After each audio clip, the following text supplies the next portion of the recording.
today's episode. It's like you're like menopause Santa Claus, bringing all these gifts to women. And I have ADHD, and I feel like it's being enhanced by my menopause. There is a lot of research around ADHD and progesterone. How do you feel about testosterone for women? So, first of all, testosterone is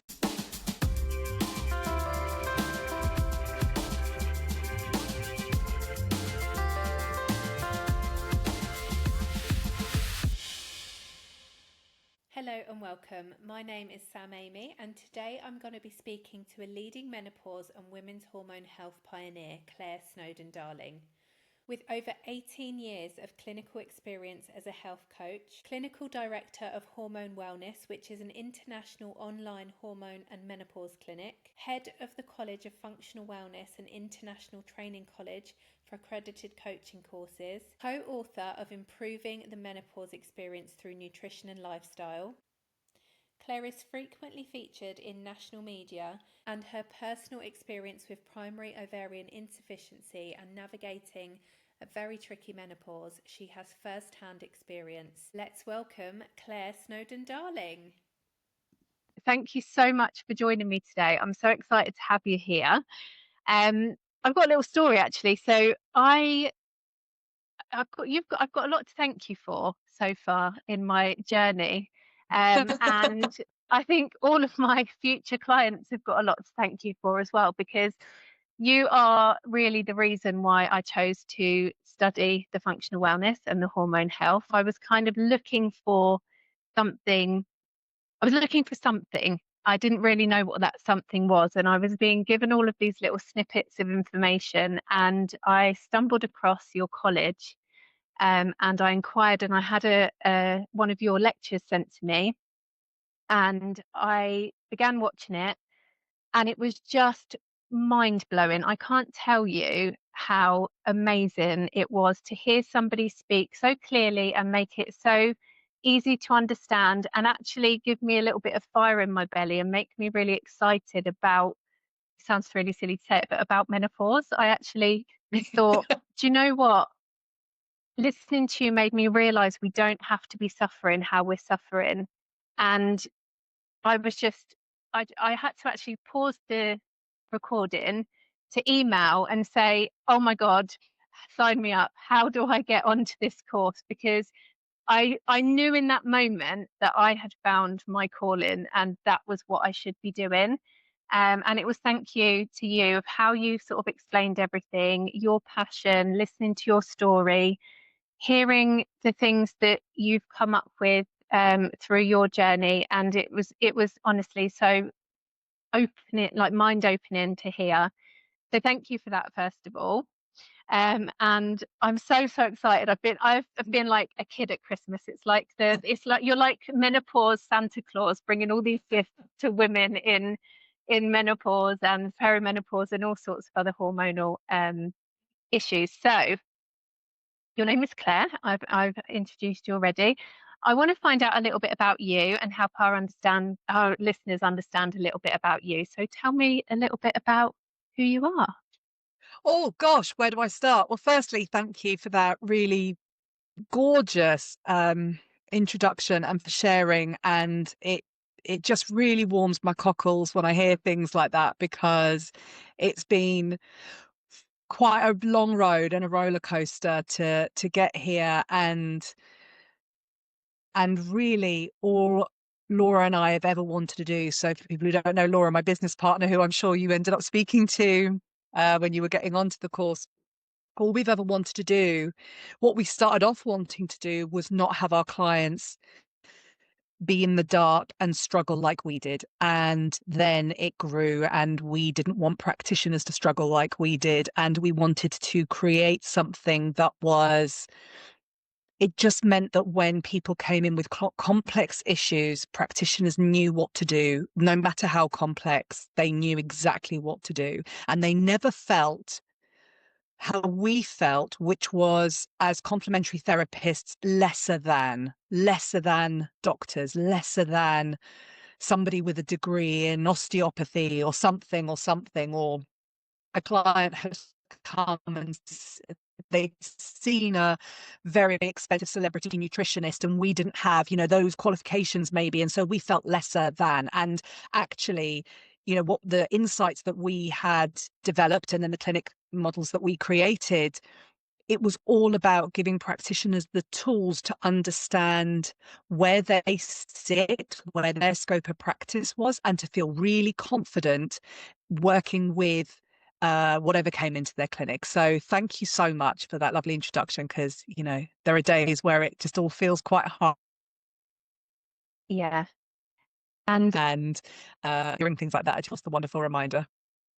yeah, well, you've definitely done that. As a student of yours, I definitely feel like you've done that. And as somebody who's suffering with things myself as well. So although I'm not working directly with you, you've helped me no end already. Let's find out a little bit about what led you into this journey.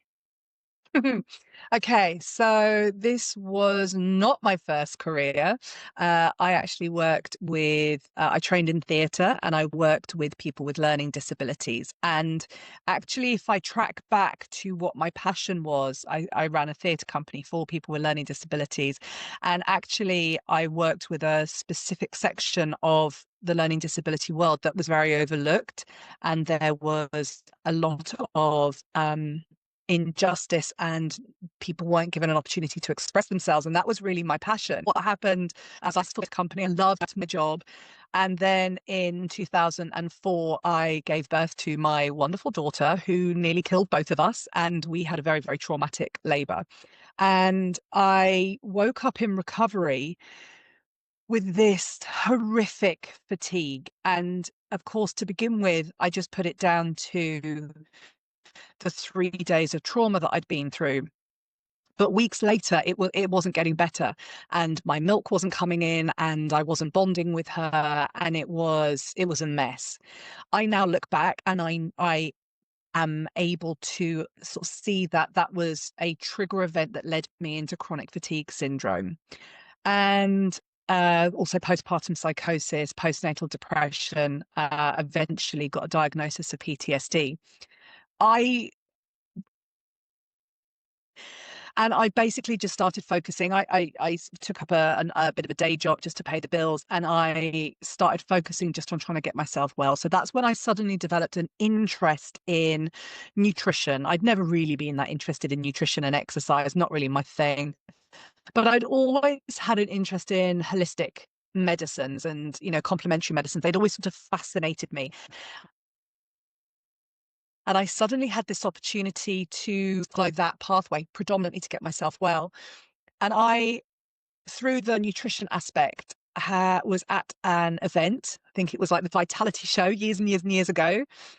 Well, it was actually 2006. And somebody said to me, they're doing kinesiology tasters upstairs. I'd never heard that word before. I didn't know what it was. Back in the day, in my teens, in my gap year, I'd done some, I trained in aromatherapy and massage and Indian head massage. So I was sort of had one fit in that. But I'd never heard of kinesiology. And every single hair on my body stood up on end. And I went upstairs, and the lady said to me, "Do you want a taster?" And I went, "Nope, I want to sign up to a course." And I signed up to this course, paid this money out, didn't even know what it was for, had never had a session.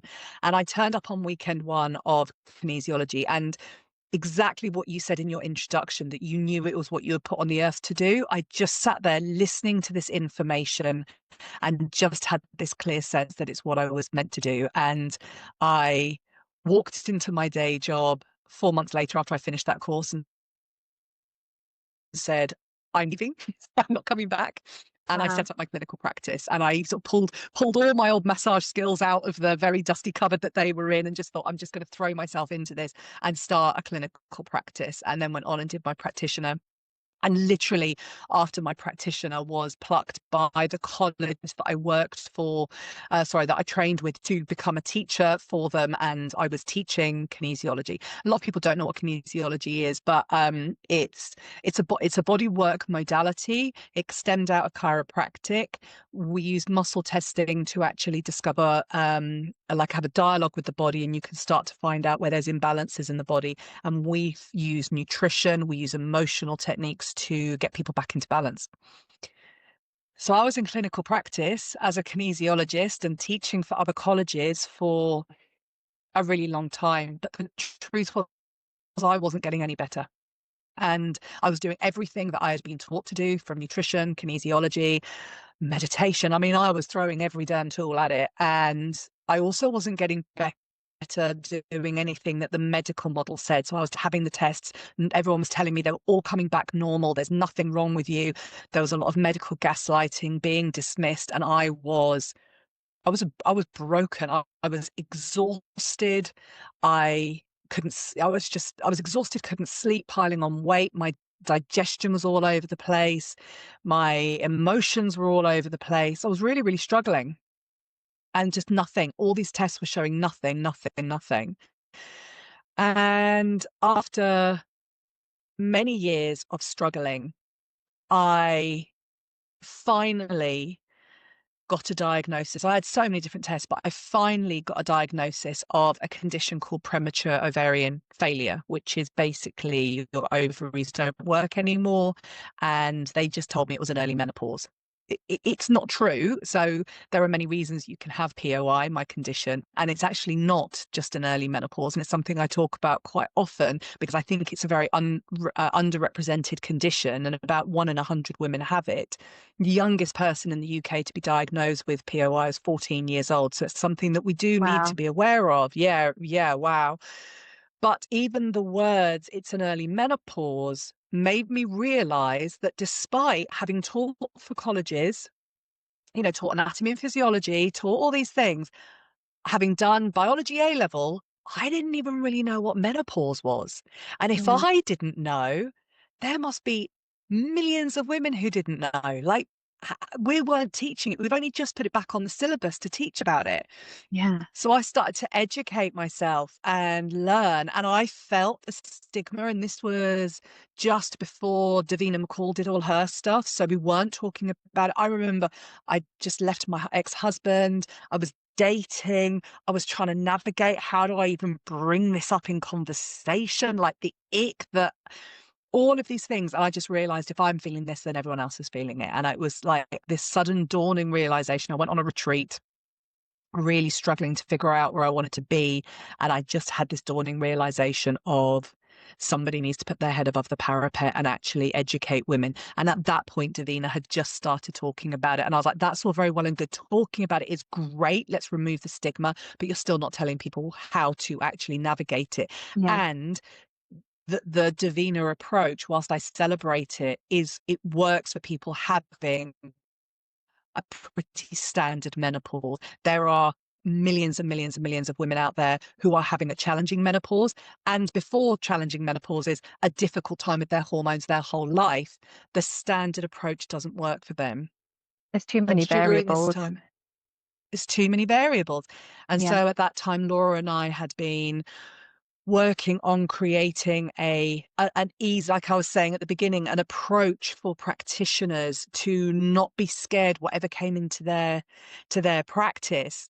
And we had developed this clinic model, which we wanted to just teach to practitioners for continuous professional development. So people who are already qualified, just to learn this extra added thing, because it would be really helpful.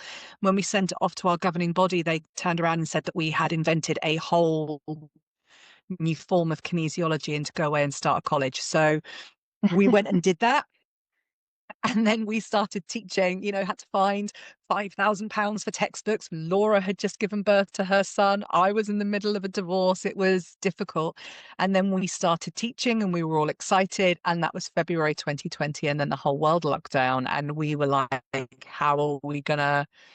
what are we going to do with this information? And we realized that it didn't have to stay within kinesiology, because that's so niche. The information that we were teaching as part of this hormone specific kinesiology could apply to anybody who wanted to be a wellness or menopause coach. And so we then went through the process of creating these other courses, which were more about remote coaching and didn't need to be an in-person body worker. And that's, then obviously we found people like you on the way who want to be students. And so that's how I got here. I don't think I ever grew up and said I wanted to be the head of a college. That's that's a And really probably especially stretch. not one that's all like around menopause. That's not something as a little girl we probably think about, is it? No, it's really not.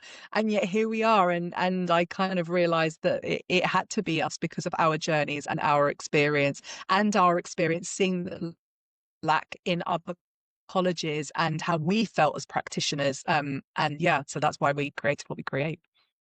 And as rocky as that road has been, I'm so glad you went on it, because it is paving the way for so many good things for women. I really foresee that in the future we're not going to be suffering in the way that we have been.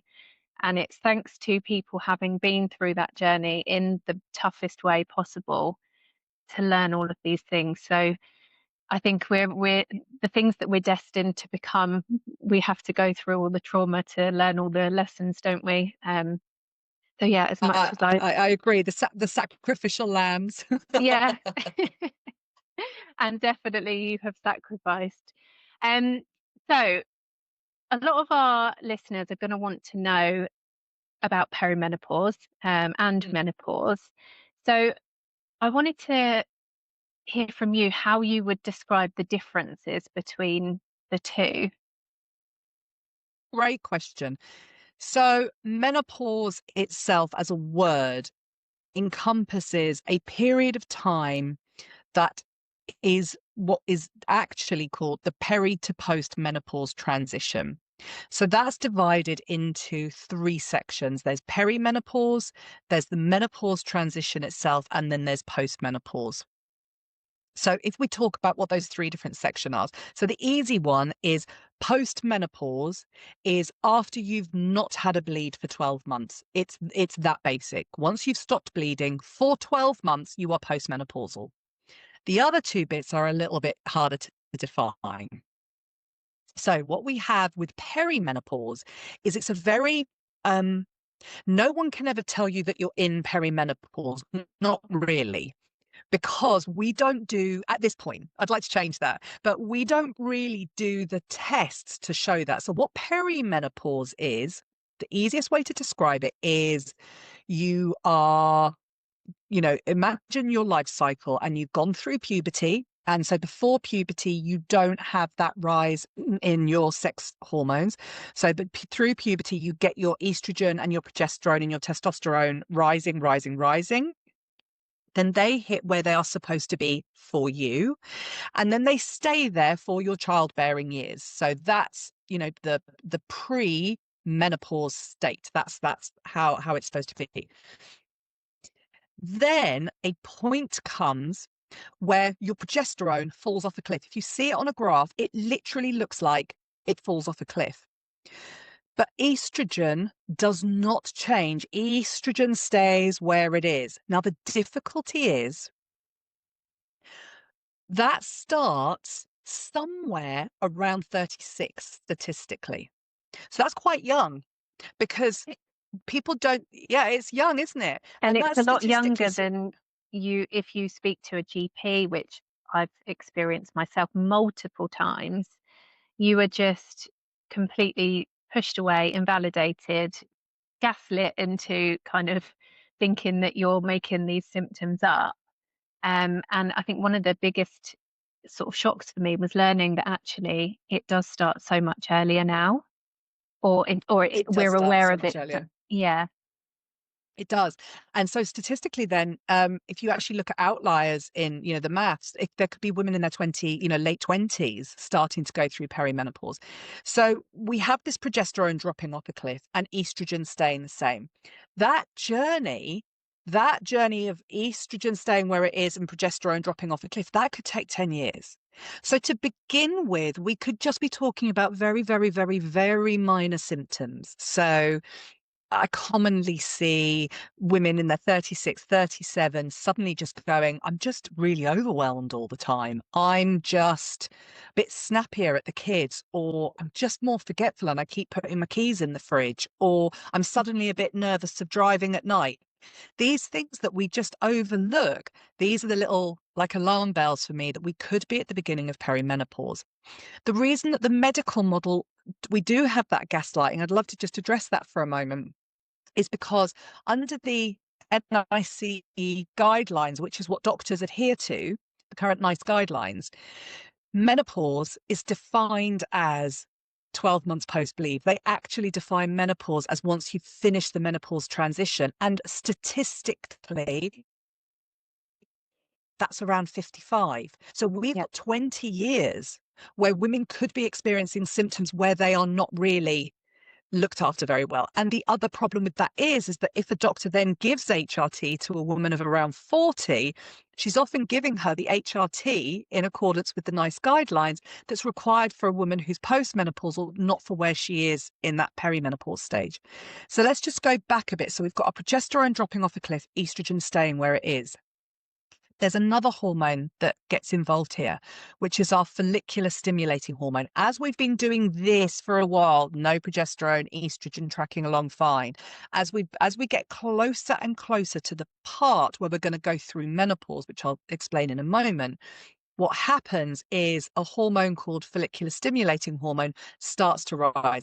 Now, follicular stimulating hormone, the best way that I can describe it is our thyroid tells releases follicular stimulating hormone in our monthly cycle to start our bleed, so that we can get that follicle going. And what happens, and then obviously if it doesn't get if it doesn't meet up with sperm and it doesn't get full, we don't end up pregnant, then we have a bleed. So follicular stimulating hormone is a very important part of our cycle. What happens in perimenopause is the thyroid's sending the follicular stimulating hormone, and it's like knocking on the door of the ovaries, but the ovaries are going, oh no, I'm not in, just not in. Closed. So Closed for business. we're closed. So the thyroid sends more. And so one of the ways, so if you have a blood test at the doctor, they'll be checking your FSH. And if it's not raised above a certain level, they're like, you're not in perimenopause. But that actually happens very, very, very close to the line where we go through the menopause transition. So the menopause transition itself is high follicular stimulating hormone knocking on the door of the ovaries, but the ovaries aren't responding. And our estrogen finally starts to go a bit haywire, like it's going, and that's when our bleeds become sporadic, light. They're 28 days, they're 36 days, they're 14 days. And then they too start to just, the estrogen then drops off and our periods stop. That's what happens in that menopause transition. So that's how we define the difference. One of the big bugbears I have is there is no part in a woman's life where we are checking her level of progesterone as her normal. So that if women are going to complain about symptoms, we could check the progesterone and realize that there is now this difference, and it could be you're in early perimenopause. This is what to do about it. Yeah, that would make a lot of sense, wouldn't it? Wouldn't it? But that's not where that's not how the medical model works. No, I won't get too into my thoughts on that. Spending the next hour talking about that. So if somebody feels that they are beginning to notice differences in their bodies, changes with their hormones, what would you say is the best thing for them to do, first of all? That's a really good question. I think the first thing, which is probably not what people want to hear, but the first thing is to start having a really good, hard look at where in your life you are overextended and not in radical self-care. So the problem, I think, with the menopause time is it's usually the time where women have got children that are a little bit older and have, needs. When you've got a toddler, they have specific needs, it's busy. But as kids start to get older and suddenly the emotional needs, the homework needs, GCSEs, like those needs can start to become a bit more intense, and also they're developed their own personalities. There can be more clashes. So menopause tends to hit at a point where actually home can be quite challenging. There can be quite a lot of upheaval. It can often be at a point where women are at their busiest at work because they've often hit a point in their career where they're managers or they're business owners, and it's busy, and it's busy. Also, we're that sandwich generation at that point. So often we have got parents with needs. Often we've got friends going through divorces and or illnesses. So it comes at a time of life generally where we are the most stretched thin that we could possibly be. So one of the first things that we have to do as coaches is start to have a conversation with our clients about how they're overextended. And in that being stretched thin, how are you not looking after yourself? Because one of the things that people don't realize, I talk a lot about a challenging menopause and why is the menopause, why are we talking about it more now? And why does it seem to be more of a problem? And what people don't realize is it's not just our ovaries that make our hormones. It's also, we make 30% of our hormones in our adrenal glands.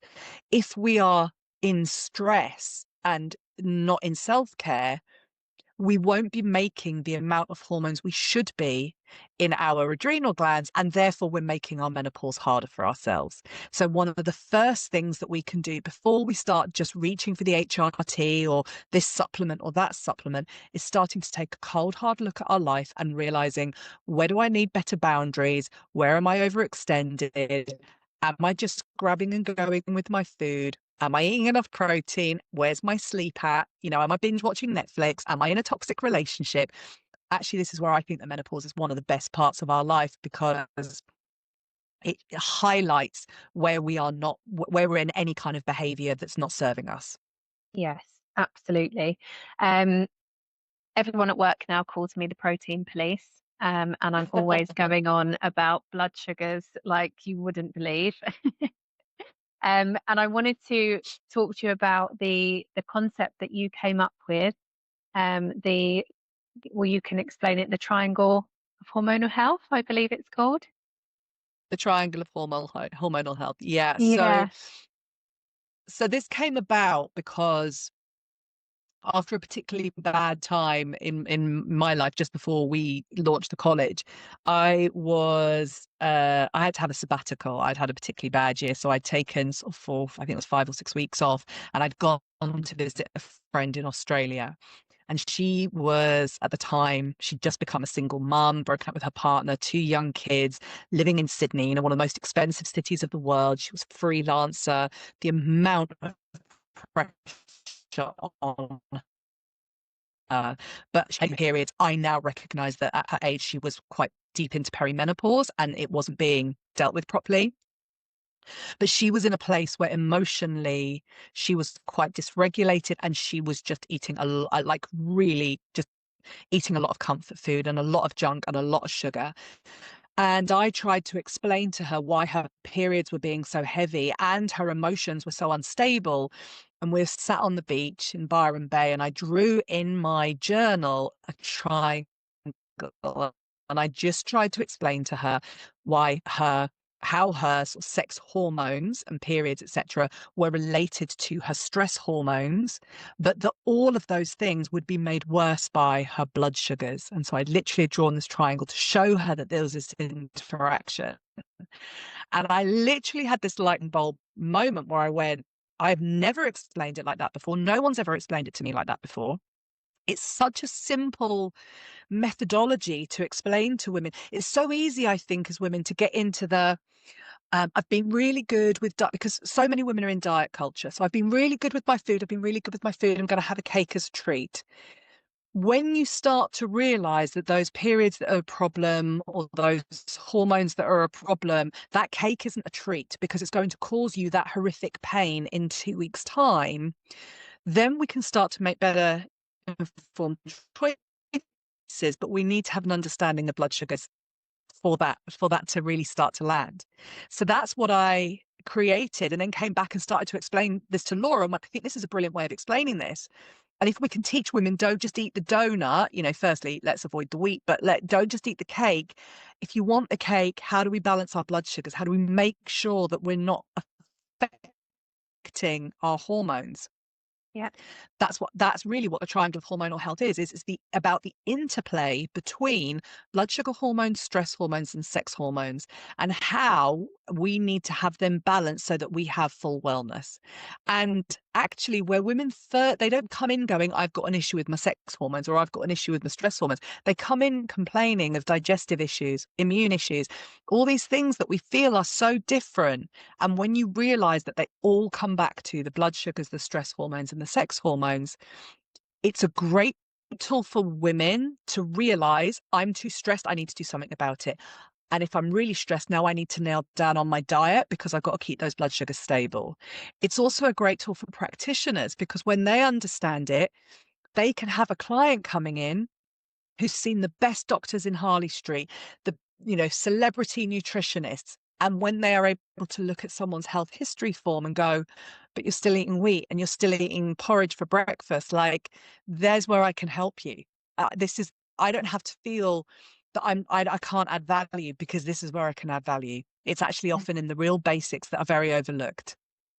Yeah, I think one of the first things I learned when I joined the college was to really have a look at my nutrition. And it wasn't even just from a sense of the healthy foods, as we would call them. I've always considered myself to eat relatively healthy, but what I wasn't doing was eating in balance. And I'm also a vegetarian, which does make it trickier for me because it's much harder for me to get the protein sources. And I've always known how important protein is, but I didn't realize how much of an impact that would have on the other functions of my body, and how that would affect my adrenals and then in turn the sex hormones. So that was a really big light bulb moment for me. And as well, you talked about lifestyle and kind of what we're doing that may be too much for us, things that we can try and reduce down to give us a little bit more space, like within our ability to cope with things. And I think we don't realize how much effect that has on everything as well. We just think, oh, we've got to get on with it because it has to be done. But I think we really need to look at those things, don't we? Because without Mm-hmm. getting some balance there, if we then start having those changes with the hormones, we're just then in a position where we can't fix anything because everything's off the scale. Absolutely that. So I'm curious, how did you increase your protein? Because it is definitely harder, but not Yeah. impossible.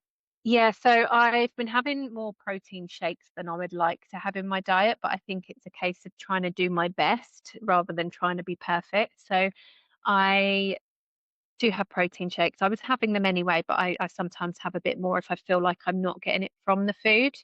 Um, I try and follow the food strategy that we learn in the college, and that's what I'm talking to my clients about as well. So looking for, like, I have a lot more tofu than I had before, which I do quite enjoy.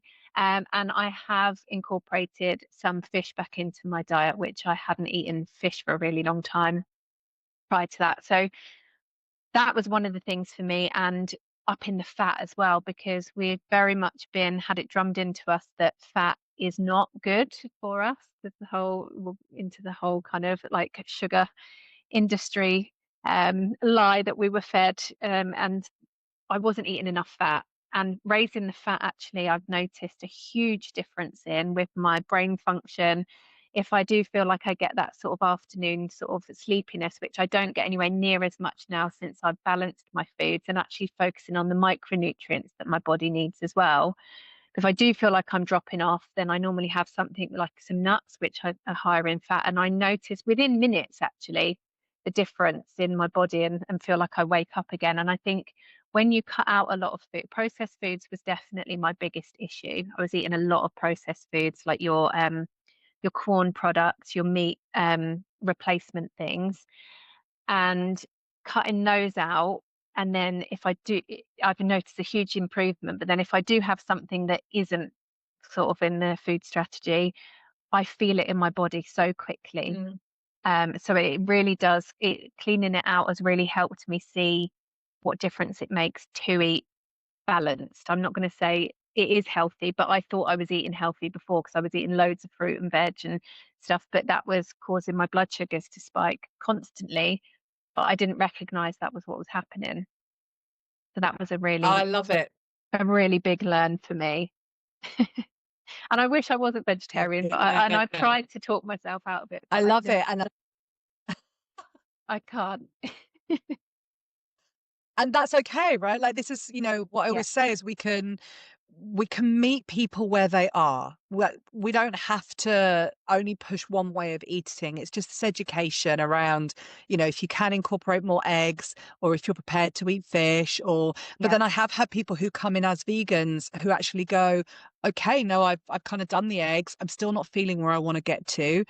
And then we have a conversation about fish or chicken. And then I've had people who then end up eating red meat because they actually feel like, from an ethics perspective, they're going to be not killing as many chickens. So they okay, well, 1 cow per year per human, that feels better from an ethics perspective. So I think what's so great is you felt where you felt into what's possible for you, and then incorporated things. And I love that. It's not about having a dogma, right? As a coach, it's about allowing people to be where they are. Yeah, and trying to find a route for everybody individually, for sure. So a question about symptoms when it comes to perimenopause. I only recently found out that there's some unusual symptoms that we don't necessarily connect to it or don't realize are connected. The one that I specifically found out about was I became aware of my eyes a lot more. So my eyes were feeling, I suppose, a little bit drier. I just felt like I was noticing that I was having to blink a lot. And after kind of doing a little bit of research into that and finding out that that was actually connected, I came across lots of other symptoms that we don't connect. So we know about your hot flushes, your irritability, the changes with our memory and cognitive health. But what other symptoms have you come across that people might not know are connected? Yeah, I think the other thing about when we read symptoms, so I kind of want to say this as a sort of a précis to going into the symptoms, is we use the words. Let's talk about itchy skin. We talk about those words, but actually the experience of it, that those words do not come anywhere close to explaining it. So like one of my favorite, my least favorite experiences, but one of my favorites would be something like itchy skin, because that just sounds like you're kind of go doing like, a bit of an itch. My experience, my personal experience, and from what my clients said, is it's things like you feel like you've got an entire, nest of ants underneath your skin, and you'd like to rip your skin off because it's so itchy, and it doesn't go away, or your scalp's itching. But I had the experience of my scalp was so itchy, I was waking up with my fingernails embedded in my scalp, because even in my sleep, I'm trying to clear it. And so we use these words to express the symptoms, but it really often belies the severity and how life affecting these symptoms can be.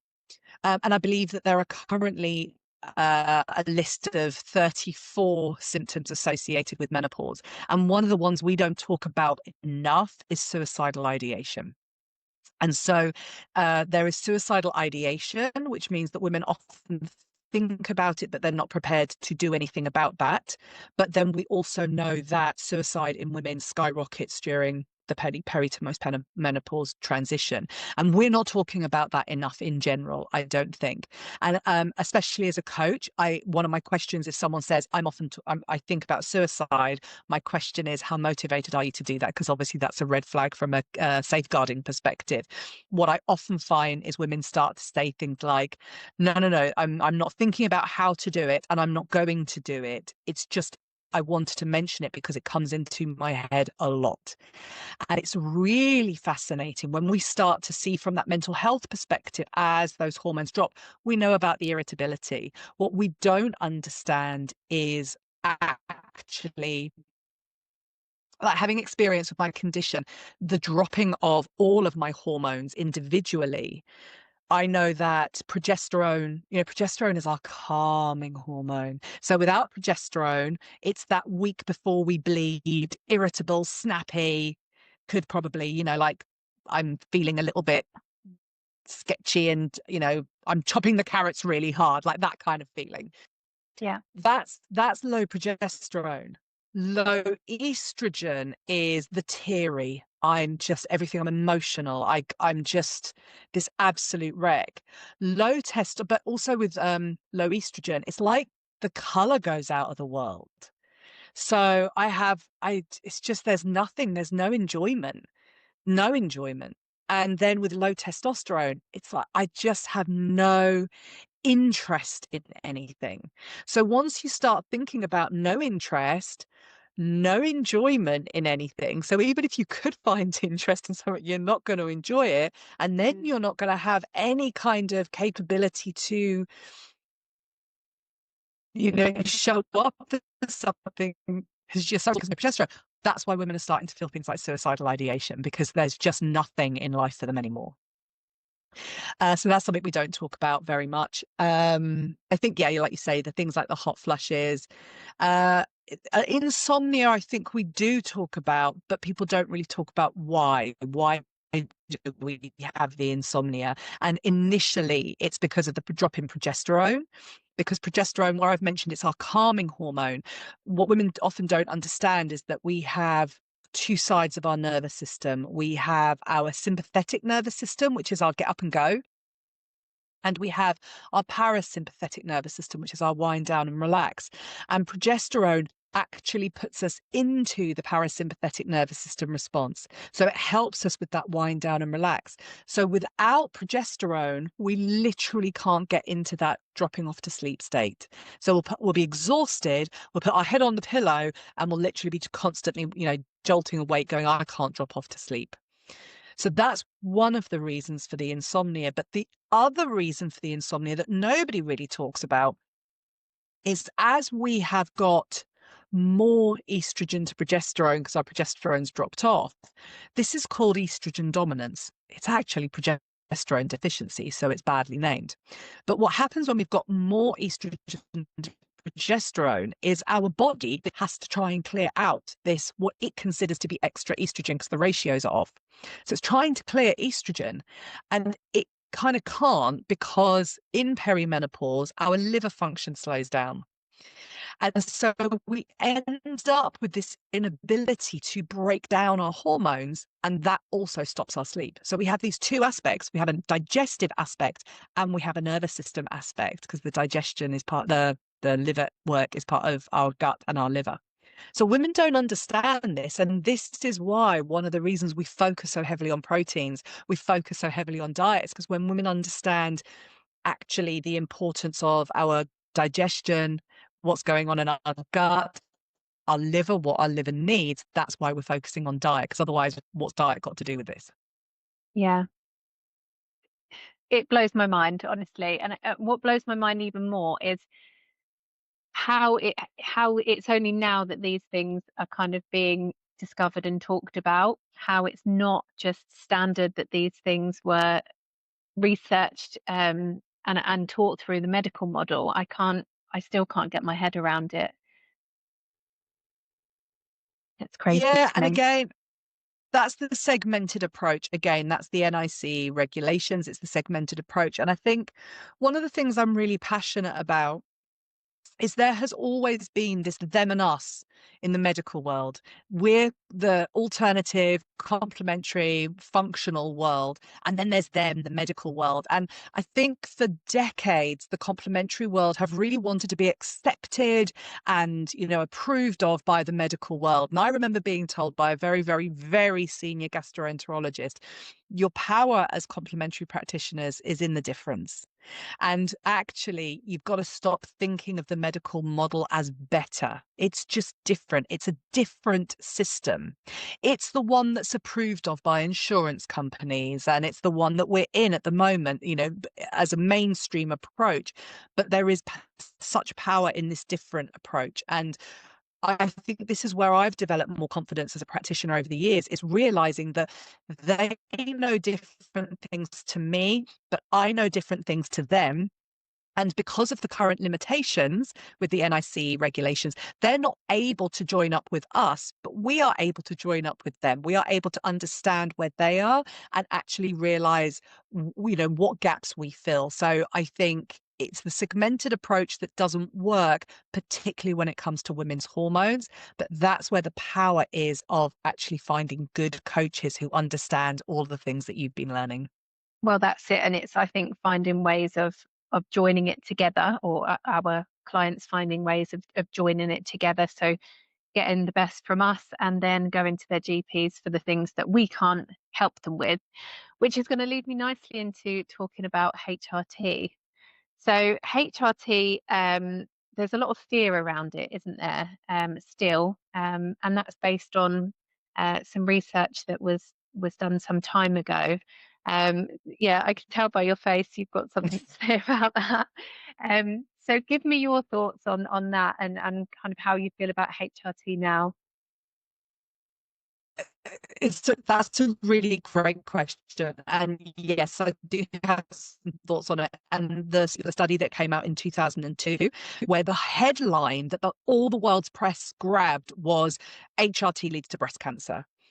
Actually, I've read the study, I've read lots of doctors talking about the study, and the study didn't say that. It actually said that in perimenopause, there was a certain amount of women that would end up with breast cancer, and that's to do with hormonal fluctuations, right? And what I was saying about your gut not clearing things out, and whether or not they've been on the pill, and all these other factors. The actual HRT didn't make a difference to the probability of getting breast cancers. So there was this scaremongering that went out, but for decades, people didn't want the HRT, and doctors were scared to prescribe it. We're now seeing the fallout of that, because I've got women in their 70s who doctors are now putting on HRT because of the fallout of them not having had hormones for 20 years. That's a whole other story. So when it actually comes to HRT, I do get a lot of women saying, but what if I don't want HRT? My first question to them is, what's your understanding of HRT? And then you realize that often they don't have much of an understanding. It's just everything, all the options are lumped into one term. I don't like the term HRT as a standalone, because what we have in there as under that bracket is we have got a load of synthetic toxic crap that women can be put on. We also have a load of what are called body identical hormones, or bioidentical hormones in America, and also a subsect of body identical hormones are bioidentical hormones that are actually made from yams. They're made from, plants. The hormones look like our hormones. And even on the NICE website, it states that the risks associated with hormonal replacement are less with the body identicals than with the synthetics. So when women start to realize that there's two different camps, because a lot of people say, I'd like to do it naturally. And I say, how naturally? And they say, well, I'm prepared to take some herbs and things. I go, okay. Then they say, well, I might use some, like yam cream. And I'm like, that's a bioidentical hormone. So as soon as you're started to prepare to get into taking herbs and maybe using a yam cream, are you prepared to explore the bioidenticals or the body identicals? Some women it's a yes, some women it's a no. And again, we meet people where they are. I'm not in a place of a dogma. But what I would say is my experience of women with a challenging menopause is it's very unlikely that the old-fashioned remedies of black cohosh, sage, rose, clover are going to work for you. There's a chance that you've had a hormonal imbalance your whole life, and that showed up as things like IBS, migraines, acne, period problems, fertility problems. You might have a bit of a black hole in your hormone system that maybe the bioidenticals or the body identicals are going to help. Yeah. So there are these two camps of HRT. And this is where I think it comes down to education. And very often when women understand that, they feel safer trying something. But even still, I'm really passionate these days about doing functional testing for women before they start taking HRT, because we could still find out that they're not in that place where they're detoxing their estrogen. And if we can be even safer, even when we're taking the safest approach in HRT, if we can find out that they're not detoxing, then we are able to be more confident that we're doing the right thing for our body. And if we're doing testing, it means that we're actually treating something that we know is or isn't there, rather than just kind of going with the generic, try this, see how you go, which I think that then creates more problems, especially if we didn't know what the baseline was in the first place. So I completely agree. I wish there was Exactly more right. testing available through the NHS. However, it is good to know that there is a lot more testing available through private practitioners, functional wellness practitioners. There is a lot more out there, which is part of what this show is about, is helping people understand what else is available if they don't feel like they're getting anywhere with the route that they're used to taking. So with that in mind, what would you say is, if somebody felt like they were coming up against it with their healthcare professional and they're like, I definitely know something's going on with my body, what would you say to look for? What, if you're looking for a type of practitioner, is there wording that people can search for? What would you recommend?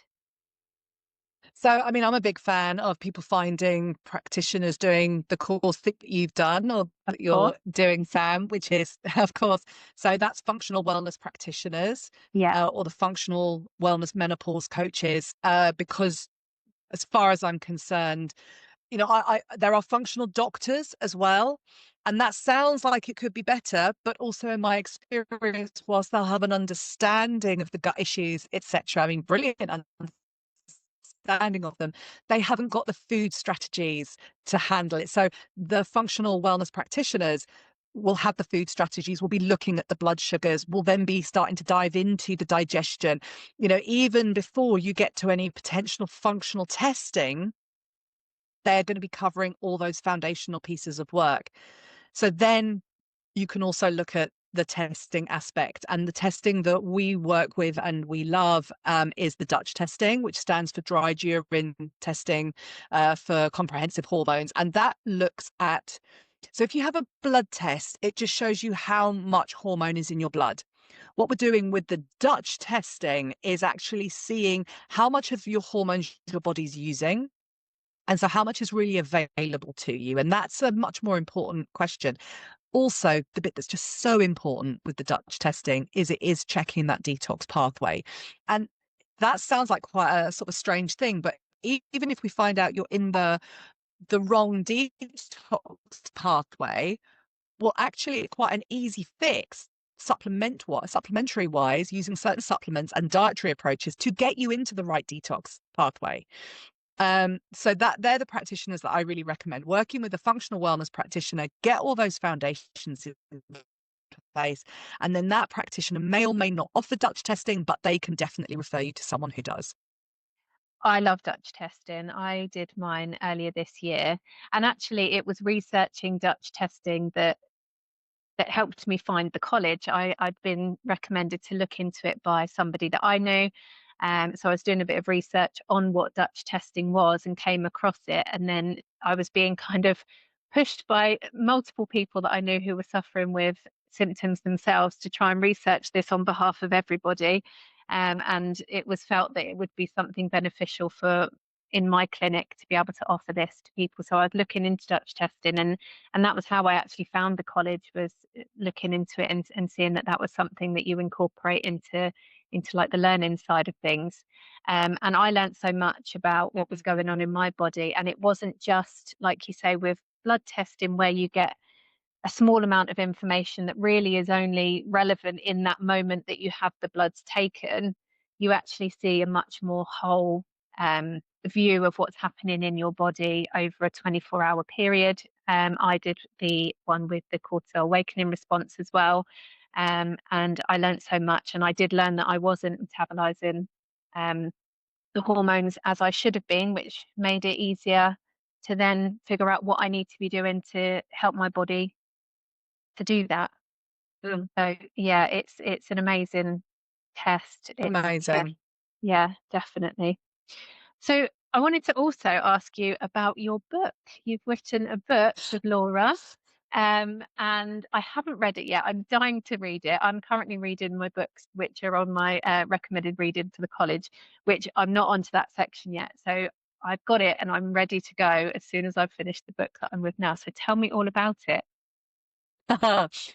So it's called Improving the Menopause Experience Through Nutrition and Lifestyle. And really, I think the way that I would describe it is it's everything we teach in our practitioner training course, but in a way that because I think it's all important information. I just think all of it is information I would have wanted to know 20 years ago before I was a practitioner. It would have just stopped me being in, years and years of searching. So it's everything. It's explaining what blood sugars are. It's explaining what those stress hormones are. It's explaining why that's all relevant to our sex hormones. It breaks down the mystery about what's going on in the body.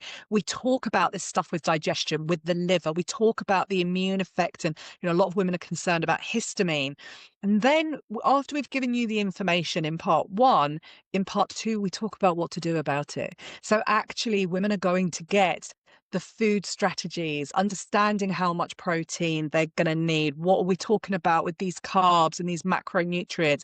It's literally all there. We also talk about the emotional aspect of menopause and some of the things that you and I have touched on today. So really, it's like a little compendium. It's a practitioner in your pocket. So yes, it's useful for our practitioners to layer in the information, but the idea was always that it's not written like a textbook. It's literally written the way that I have been in clinical practice for 20 years, talking to women going through this. So I never believe in dumbing down for lay people. That's not like the approach.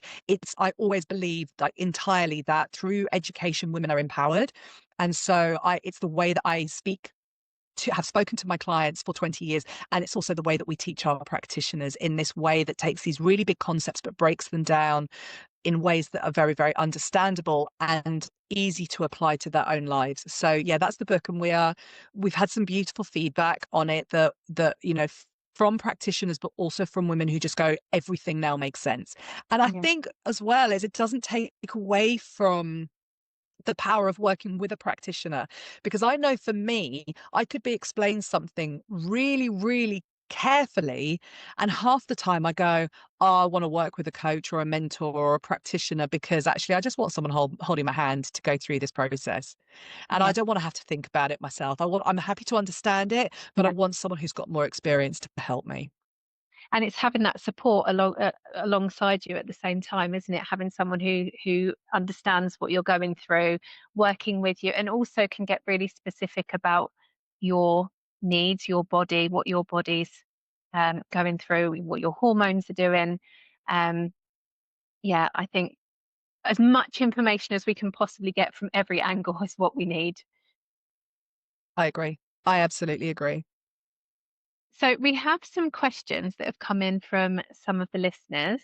I'm going to ask you a couple of those if that's all right. Now, what I will say is obviously we're not giving any medical advice we can't really give any specific advice because Claire doesn't have any background on any of these things. So we will have to give slightly more generic answers. If there's anything that anyone wants to know more on, we'll make sure that Claire's contact details, and obviously anyone who wants to speak with me, you will be able to find those on whatever platform you're listening to this on. It will be available in the information, as will the links for Claire's book and anything else that we've discussed today.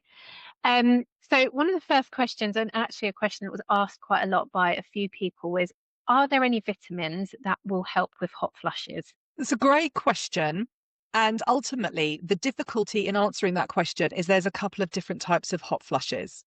And so I think that's a really good distinction to get. And so the first distinction is, the first hot flush is, it tends to happen in that early perimenopause place. And they're the fast hot flushes. So they're quite aggressive and intense, and they feel like they're flushing through your body really, really quickly. And they're over in like less than a minute. They literally come on intensely and then they stop. That's low progesterone. So what happens in the body is, in response to low progesterone, our cortisol can go haywire because it's unregulated by progesterone. So that's what we're having actually, is an adrenaline spike.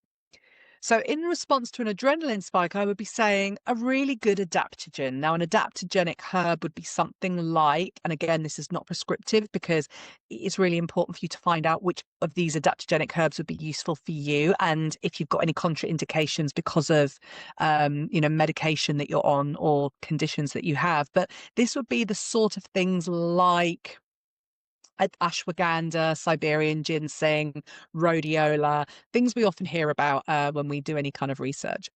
That would help. There's also a herb called Vitex agnus castus. It's also called chaste tree or chaste berry. That's a progesterone booster. So that's great for those kind of hot flushes. Again, check out with your healthcare practitioner if you've got any medical conditions. The second type of hot flush, so these are the really slow ones that if you've not had one yet, it means you're not at this point of your menopause, but they are slow. They kind of start like some women, like for me, they always start in the middle of my body, or they used to. I don't get them anymore. For other women, they tell me they start at the back of their knees, but they're slow. They kind of, it's like suddenly someone has turned on a radiator in your body and it just gets hotter and hotter and hotter and hotter, and it radiates out of your body. They're the ones that if you've been on the sofa or in bed and you stand up and you put your hand on it, it's actually the sofa or the bed will be hot. Like I know that people, when I used to get them, would go, "Oh my God, I feel like you could actually heat up the whole neighborhood." They're low estrogen. Right. And so and they last about 10 minutes. They're literally the ones where we're taking off clothes, we're kind of, just doing anything we can. The fast ones, it just feels very different. So if it's low estrogen, they're the ones where things like soy is great, phyto soy is great, something called maca can be great. And anything else that's sort of quite estrogenic, they're the ones. Things like red clover as well, because they can balance your estrogen. They're the ones that are really good for those kind of hot flushes. So yeah, there are these two different hot flushes and different supplements that work for them. Amazing. No hot flush is the same as all of our symptoms, it seems, like to all be individual. Okay, so I have another question. I have ADHD and I feel like it's being enhanced by my menopause or hormones. Are they linked? Yes, there Yeah. is a lot of research around ADHD and progesterone, because it's very common as well that women who maybe have not had any kind of ADHD diagnosis earlier on in life suddenly start to develop ADHD-like symptoms during perimenopause. Now, I'm not sure how much of that is true ADHD, even with the diagnosis. And I'm not dismissing it. I mean, like I know for me, I'd never ever considered ADHD. And then perimenopause comes along and suddenly all these sort of experiences in my body are exposed, which if I went for an ADHD diagnosis, I would get in a heartbeat. But I'm also aware that it was a lack of progesterone. So as soon as we've got that lack of progesterone and we are unable to concentrate, we're unable to get into, we can procrastinate, we can emotional dysregulation, we're unsure of sequencing. There's a lot that goes with ADHD that can really tie in with low progesterone. So I'm also personally interested, and again, I'm not saying that correlation isn't causation, but I'm also interested that a lot of the hormone issues we see in younger women today is actually low progesterone in response to elevated stress because of poor diet and devices and all these things. So there's a lot of research being done on ADHD and progesterone. So yes, it is definitely a thing that if you've already had diagnosed ADHD and maybe you had it under control, from your teens and into your later life, that when perimenopause hits, it's going to be exacerbated again because of that drop in progesterone. And I'm guessing for both of those things anyway, looking into your blood sugars, first of all, and seeing if there's anything going on with them that could be exacerbating both of them at the same time. Absolutely, because of this connection with progesterone and lifestyle, progesterone and diet, that's one of the first places that we can take some action. Okay. The next question, it says not menopause related, but the other end of the hormonal spectrum, puberty. My daughter has started her periods, which seemed to be regular at first, but now they have become irregular. Is this normal? And are there some things that we need to have a look into? It's not normal, and I would absolutely be saying there's some things to look into. And even if the doctor pushes back on you, this is where I'll be saying get some functional testing. So my experience is that young women under the age of 16, doctors just keep pushing them back. But this is where we need to be very vigilant, actually, because there is this huge medical blind spot around low progesterone, and we see it a lot in our clinic, that younger and younger and younger women are having this low progesterone issue because, like I said, devices, diet, stress, light toxicity. Basically, women's bodies are not able to process the amount of sort of stressors in modern day living. So we are seeing younger and younger women having lower progesterone levels. So there is this sort of epidemic. It's not being addressed by the medical model. In fact, doctors don't really know about it. So if your doctor, so I'll be saying definitely pursue it. I'm one of those believers that that any problem with our period's not normal. It should just happen like clockwork, and we shouldn't really know about it. It should just happen and be done, and that's it. If there's a problem, go and get it checked out. And if your doctor won't pay attention, find a functional practitioner, get some Dutch testing, and then get your daughter on the right path. Because my deep concern, and I don't want to get into scaremongering, my concern is that young girls with really potentially life-affecting hormone problems are flying under the radar. Yeah. I was going to ask if Dutch testing would be something you would recommend, and you said that already. So that's really, really good advice. And I think there's so much going on in the world. Like you said, we're on our phones way too much. We're not going out and moving around that much. Or they, on the other end of the spectrum, they might be doing loads of after school activities and kind of putting their body through it and not getting enough rest, staying up too late, talking to their friends, watching TV. All of that is going to have a big effect, isn't it, on the hormones? Huge. How do you feel about testosterone for women? Do you feel that it's beneficial? And is it hard to get prescribed on the NHS? So, first of all, testosterone is essential in women. Not all women need to have it prescribed, but a lot of women feel that they are better with it. I are personally, with my condition, wouldn't be able to get out of bed was it not for a testosterone hormone. So I do think it's really, really important. I'm curious that more women need it today. So again, I go back to the diet, the lifestyle. Why is our testosterone tanking more than it should, or more than it used to in women? So whilst again, yes, we've covered HRT and I love HRT, but I'm also curious why we're needing it more. And it's this, we're not making enough of it. So I do think it's important. But what I also know is that a lot of women, if they haven't got the foundations of health in place, the right diet, enough protein, enough rest, taking testosterone can actually make them more wired and tired. So yes, get prescribed it if you believe you want to give it a go, or you believe it's important, or your tests show that it's low. But also, let's do the hard work, because it doesn't just come out of a squeezy gel bottle. But let's do the work on our diet, on our lifestyle, on addressing what we can address, so that our testosterone itself can be boosted naturally. However, saying that, it used to be really hard to get it prescribed. You had to work with a doctor who was prepared to work off license because it wasn't licensed for women. It has now become licensed for women. So we're in October 2025 when we're having this conversation, and it is now being licensed for use with women, which is great. And the NIC have added it into what practitioners can prescribe. So it is prescribable. There is an issue that at this point your doctor might not know that, so you might need to be the one educating them. But I have been informed by a GP that the problem that we've got right here, right now, and hopefully this will change. So if you're listening to this in 2027, this might not be a problem. But the problem that we've got is that they can't get it. So they could prescribe it, but it's not really available. That doesn't seem to be a problem when you start going down the private route, and when you start, like in the specialist pharmacies. So again, I would be starting to look at functional doctors or functional hormone clinics where there are nurse prescribers. Yeah, I've been really lucky recently I was referred from my GP.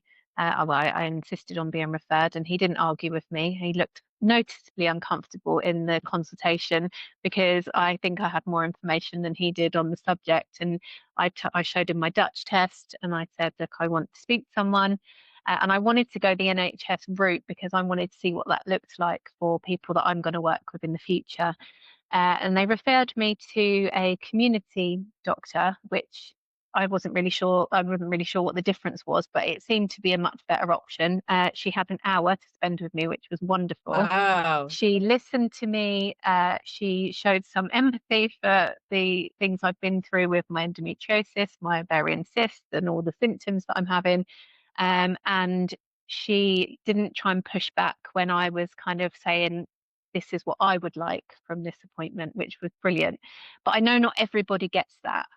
It does seem to come down to sometimes a bit of a postcode lottery or just luck of the draw of who you see on the day, which is a shame. But I would say my advice is, if you're not getting anywhere with one person, insist on seeing someone else, and push until you find someone who will work with you, or if you can go privately, like Claire said, then we'll see a functional practitioner then who can then maybe refer you on to a private GP. Then that is an option as well. But it I is good to know absolutely that things are agree. changing. They are changing slowly, and I really Yeah. agree with you. And I think the only thing, that really breaks my heart is when we start talking about women who don't have enough testosterone. We're exhausted. We can't Yeah. think clearly. We're not really functioning. And yet at this point in our life, the cavalry's not coming, and we have to somehow find the energy to be in those appointments, giving this information, fighting that fight, and actually being this warrior Yeah. when we haven't got it. And We've so got this is nothing left. why nothing left. And Yeah. so what I would say is, if you resonate with that, no, it's not just you. There is a lot of forums out there where you can find some support. There are practitioners out there who can support you. It's just, this where we're at the moment is we are fighting this fight. But Yeah. the way that I also see it is we're changing it. My daughter's 21 now. And I really hope that the fight that we're going through means that by the time she gets to menopause and her friends get to menopause, they're not having to fight this fight. Yeah. We are being the warriors for them. In the warriors. If you wanted listeners to have one key takeaway from today, what would that be? I like what you said at the beginning, actually. If you don't feel fabulous, keep looking for the answers. So it might be that, you could be on HRT, you might be on the body identical HRT and you don't feel fabulous, then there's something else going on. So keep looking for the answers, because we've got one wild and precious life, and it's a tough time. Menopause is a tough time. And, I think it's actually carving us out to be radical in our third age, rather than being the little old ladies who sit quietly and don't do anything. I think we are, like you said, we're being these warriors, but we deserve to feel fabulous regardless of our age and regardless of what we've already been through, and that is a possibility and it is in potential. So find the help that you need to get yourself feeling there. I love that. Let's be radical, rebellious old ladies, not little old ones who just sit down and take it. I don't know the words to the Lambeth Walk, so I can't be in a home drinking tea and singing the Lambeth Walk. I don't know the words. I also don't like tea, so I'm not up for that. Like tea. Don't drink tea.